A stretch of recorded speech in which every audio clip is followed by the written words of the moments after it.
Assalamualaikum warahmatullahi wabarakatuh. Kami dari kelompok 4 Prodi D3 Keperawatan kelas A yang beranggotakan Dani Jaya Dikarya, Dede Terohim, dan Devina Oktaperina akan menyampaikan teori keperawatan Virginia Henderson. Selamat menyaksikan. Biografi Virginia Henderson. Virginia Henderson lahir pada tahun 1897 di Kansas City. Ia anak kelima dari 8 bersaudara dari pasangan Daniel B. Henderson dan Lucy Henderson. Ayahnya adalah seorang pengacara Native American Indians. Pada tahun 1918, Henderson memasuki sekolah perawat militer di Washington DC. Kemudian lulus pada tahun 1921 dan menempati posisi sebagai perawat staf di Henry Street Visiting Nurse Service di New York. Di tahun 1922, Henderson mulai mengajar ilmu perawatan di Norfolk Hostetler Hospital di Virginia. 5 tahun kemudian, ia memasuki Teachers College di Universitas Columbia, di mana ia berturut-turut meraih gelar BS dan MA, bidang pendidikan perawatan. Di tahun 1929, Henderson menjadi supervisor pengajaran pada klinik Strong Memorial Hospital di Rochester, New York. Ia kembali ke Teacher College pada tahun 1930 sebagai pengajar. Ia memberikan pelatihan proses analisis, perawatan, dan praktik klinik hingga tahun 1948. Selain itu, ia juga menjadi seorang teknis dan peneliti. Ketika mengajar di Teacher College, ia menulis ulang edisi keempat tulisan Bertram Harmer, Textbook of the Principles and Practice of Nursing, setelah kematian penulisnya. Edisi ini diterbitkan pada tahun 1939 dan edisi kelima diterbitkan pada tahun 1955 dan memuat definisi ilmu keperawatan. Karya Henderson. Henderson bergabung dengan Universitas Yale sejak awal tahun 1050-an dan telah berbuat banyak bagi riset keperawatan lebih jauh lewat perkumpulan ini. Pada tahun 1959 hingga 1971, Henderson mengepalai Nursing Studies Index Project yang disponsori Yale. Nursing Studies Index ke dalam 4 jilid dilengkapi dengan indeks biografi perawatan, analisis, dan literatur sejarah sejak tahun 1900 hingga 1959. Di tahun 1980-an, Henderson masih aktif sebagai Research Associate Emeritus di Yale. Prestasi Henderson dan pengaruhnya dalam profesi keperawatan telah memberikan lebih dari 7 gelar doktoral dan Christian Raymond Award pertama kali untuknya. Kemudian pada tanggal 19 Maret 1996, Virginia Henderson wafat pada usia 98 tahun. Beberapa penghargaan yang diterima olehnya yaitu ia memegang gelar kehormatan dari 13 universitas. Ia terpilih untuk American Nurses Association Hall of Fame dan memiliki perpustakaan Sigma Theta Tau Internasional dinamai untuk menghormatinya. Ia dihormati oleh Virginia Nurses Association pada tahun 1988 ketika Virginia Historical memberikan penghargaan kepemimpinan perawat kepadanya. Pada tahun 2000, Virginia Nurses Association mengakui Henderson sebagai salah satu dari 51 perawat pionir di Virginia. Teori keperawatan Virginia Henderson. Menurut Virginia Henderson, keperawatan adalah membantu individu yang sakit dan yang sehat dalam melaksanakan aktivitas yang memiliki kontribusi terhadap kesehatan dan penyembuhannya, di mana individu tersebut akan mampu mengerjakannya tanpa bantuan bila ia mempunyai kekuatan, kemauan, dan pengetahuan yang dibutuhkan. Dan hal ini dilakukan dengan cara membantu mendapatkan kembali kemandiriannya yang secepat mungkin. Model konsep keperawatan Virginia Henderson. Ia mengatakan bahwa model keperawatan harus menyertakan prinsip keseimbangan fisiologis. Menurutnya, tugas unik perawat adalah membantu individu baik dalam keadaan sakit dan sehat melalui upayanya melaksanakan berbagai aktivitas guna mendukung kesehatan dan penyembuhan individu atau proses meninggal dengan damai. Di samping itu, Henderson juga mengembangkan sebuah model keperawatan yang dikenal dengan The Activities of Living. Model tersebut menjelaskan bahwa tugas perawat adalah membantu individu dengan meningkatkan kemandiriannya secepat mungkin. Perawat menjalankan tugasnya secara mandiri, tidak tergantung pada dokter. Akan tetapi, perawat tetap menyampaikan rencananya pada dokter sewaktu mengunjungi pasien. Paradigma keperawatan menurut Virginia Henderson, yaitu dibagi menjadi 4. Yang pertama ada manusia. Manusia atau individu sebagai kesatuan yang tidak dapat dipisahkan. Jiwa dan raga adalah satu kesatuan. 2. Ada lingkungan. Lingkungan ialah seluruh faktor eksternal dan kondisi yang mempengaruhi kehidupan dan perkembangan manusia. Ketiga, ada sehat dan sakit. Sehat adalah kualitas kehidupan tertentu dan oleh Henderson dihubungkan dengan kemandirian. Karakteristik utama dari sakit adalah ketergantungan dan berbagai tingkat inkapasitas individu atau pasien untuk memuaskan kebutuhan manusianya. Dapat juga diartikan bahwa sakit adalah keterbatasan kemandirian. Selanjutnya ada keperawatan. Perawat adalah membantu individu memperoleh kembali kemandiriannya sesegera mungkin. Oke, selanjutnya yaitu kebutuhan dasar manusia menurut Virginia Henderson. Adalah yang pertama, bernapas secara normal. Yang kedua, makan dan minum cukup. Yang ketiga, eliminasi. Yang keempat, bergerak dan mempertahankan posisi yang dikehendaki. Yang kelima, istirahat dan tidur. Yang keenam, memilih cara berpakaian ataupun berpakaian dan melepas pakaian. Yang ketujuh, mempertahankan temperatur tubuh dalam rentang normal. Selanjutnya, menjaga tubuh tetap bersih dan rapi. Dan yang kesembilan, menghindari bahaya dari lingkungan. Yang kesepuluh, berkomunikasi dengan orang lain. Yang kesebelas, beribadah menurut keyakinan. Yang kedua-belas, bekerja yang menjanjikan prestasi.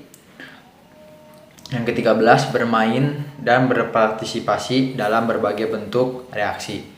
Dan yang ke-14, belajar ataupun menggali atau memuaskan rasa keingintahuan yang mengacu pada perkembangan dan kesehatan normal.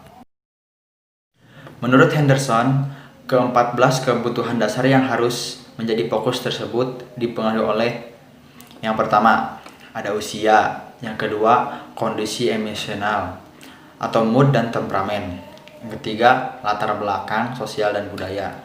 Dan yang keempat adalah kondisi fisik dan mental. Perencanaan yang cermat akan mengklasifikasikan hal-hal sebagai berikut. Yang pertama, urutan aktivitas yang akan dilakukan. Yang kedua, aktivitas perawat yang harus dan tidak boleh dilakukan. Yang ketiga, perubahan-perubahan yang telah diperbuat.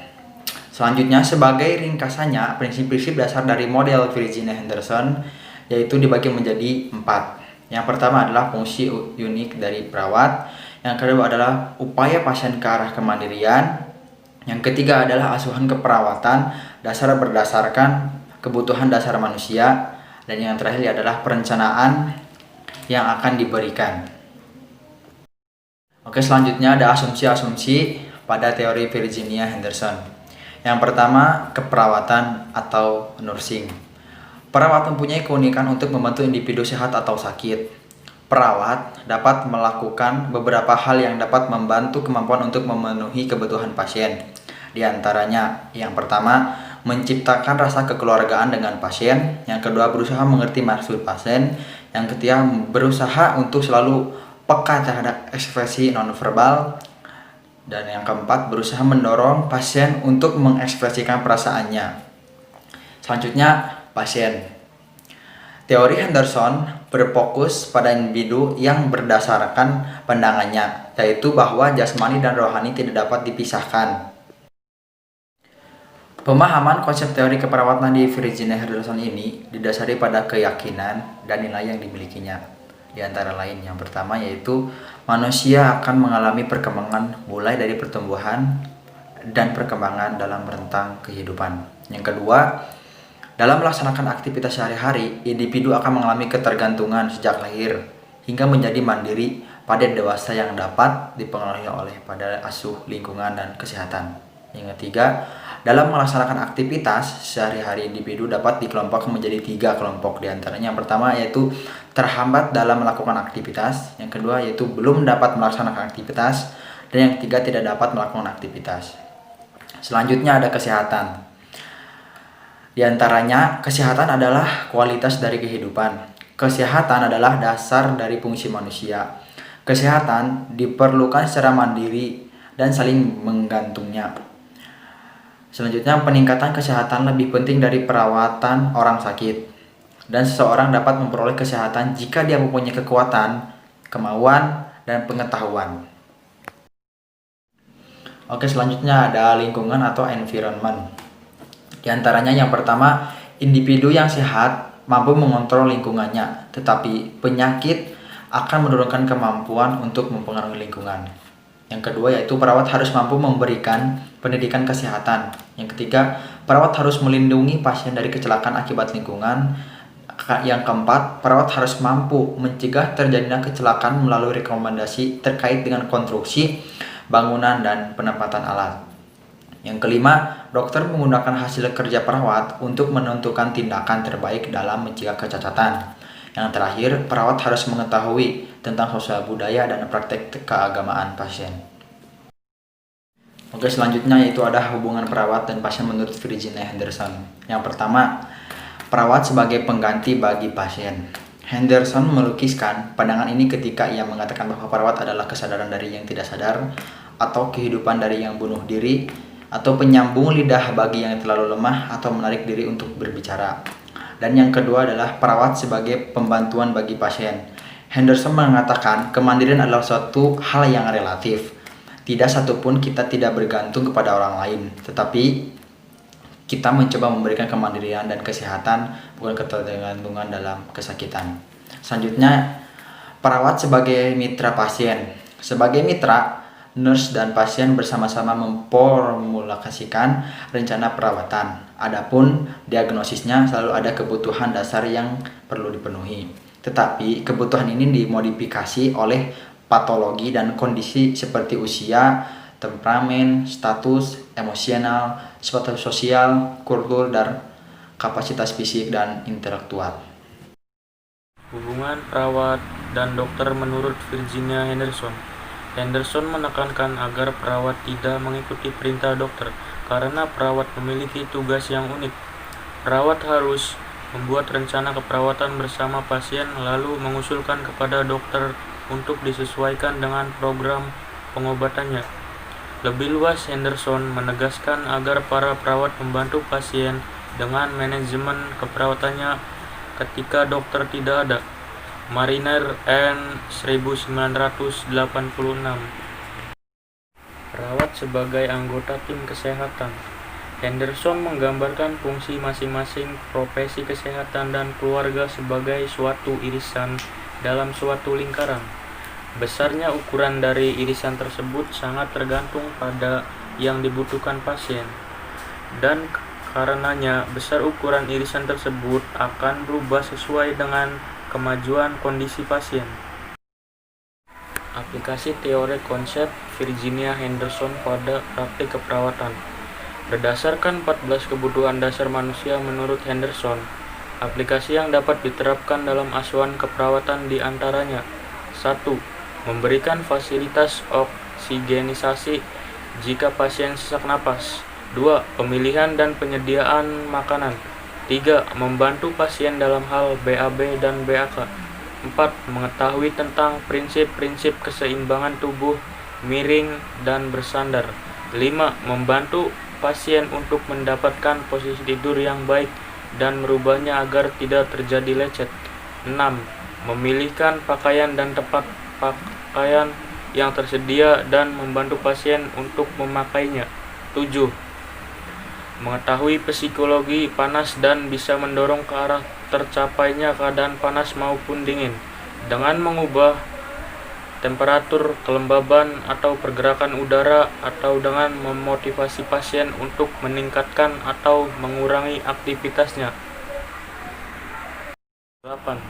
Untuk memotivasi pasien mengenai konsep-konsep kesehatan bahwa walaupun sakit, pasien tidak perlu untuk menurunkan standar kesehatannya dan bisa menjaga tetap bersih baik fisik maupun jiwanya. 9. Melindungi pasien dari trauma dan bahaya yang timbul yang mungkin banyak faktor yang membuat pasien tidak merasa nyaman dan aman. 10. Perawat menjadi penerjemah dalam hubungan pasien dengan tim kesehatan lain dalam memajukan kesehatannya dan membuat pasien mengerti akan diri sendiri. 11. Menghormati pasien dalam memenuhi kebutuhan spiritual dan meyakinkan pasien bahwa kepercayaan, keyakinan, dan agama sangat berpengaruh terhadap upaya penyembuhan. 12. Dalam perawatan dasar, maka penilaian terhadap interpretasi terhadap kebutuhan pasien sangat penting, di mana sakit bisa menjadi lebih ringan apabila seorang dapat terus bekerja. 13. Memilihkan aktivitas yang cocok sesuai umur, kecerdasan, pengalaman, dan selera pasien, kondisi, serta keadaan penyakitnya. 14. Membantu pasien belajar dalam mendorong usaha penyembuhan dan meningkatkan kesehatan serta memperkuat dan mengikuti rencana terapi yang diberikan. Ketika Henderson berbicara mengenai 14 kebutuhan dasar manusia, ia merujuk pada semua kebutuhan dasar dari setiap manusia. Agar perawat dapat membantu pasien memenuhi kebutuhan-kebutuhan tersebut, diperlukan asuhan keperawatan dasar. Oleh karena itu, Henderson menyimpulkan bahwa asuhan keperawatan dasar ada pada setiap situasi keperawatan. Situasi tersebut sebagai contoh adalah 1. Rumah sakit umum, 2. Rumah sakit jiwa, 3. Institusi untuk penderita cacat mental, 4.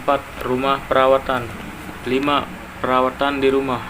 Jadi, menurut Henderson, lapangan kerja perawat tidak terbatas hanya di rumah sakit umum. Tujuan keperawatan menurut Virginia Henderson. Tujuan keperawatan yang dikemukakan oleh Henderson adalah untuk bekerja secara mandiri dengan tenaga pemberi pelayanan kesehatan dan membantu pasien untuk mendapatkan kembali kemandiriannya secepat mungkin, di mana pasien merupakan makhluk sempurna yang dipandang sebagai komponen bio, psiko, sosial, dan spiritual yang mempunyai 14 kebutuhan. Menurut Henderson, peran perawat adalah menyempurnakan dan membantu mencapai kemampuan untuk mempertahankan atau memperoleh kemandiriannya dalam memenuhi 14 kebutuhan dasar pasien. Faktor menurunnya kekuatan, kemauan, dan pengetahuan adalah penyebab kesulitan pasien dalam memperoleh kemandirian. Untuk itu diperlukan fokus intervensi, yaitu mengurangi penyebab di mana pola intervensinya adalah mengembalikan, menyempurnakan, melengkapi, menambah, menguatkan kemauan dan pengetahuan. Sekian penjelasan dari kelompok kami. Mohon maaf jika ada kesalahan dalam pengucapan atau informasi. Terima kasih sudah menonton video ini sampai akhir. Jangan lupa di like dan semoga bermanfaat. Wassalamualaikum warahmatullahi wabarakatuh.